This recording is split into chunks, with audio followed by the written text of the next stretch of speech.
How to change YouTube channel name on mobile. Hello guys, this is Atticus and welcome back to another tutorial video.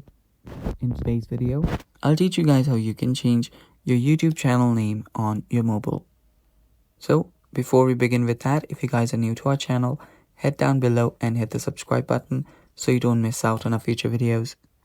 Also, press the bell icon so you get notified when we release our new videos. Now let's continue. So first step is open up your YouTube. Make sure you're logged in into your account.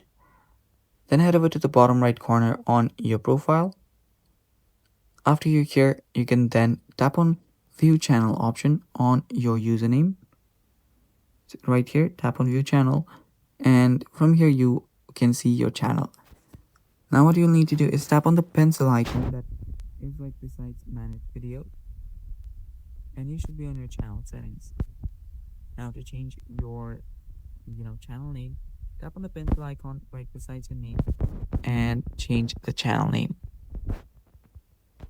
Then tap on save, and as it says right here, you can change your username only twice in 14 days. So keep that in mind and make sure the name that you're choosing is unique and very catchy. And yeah, that's basically how you change it. Thanks for watching. Stay tuned for more upcoming videos, and bye bye. Take care.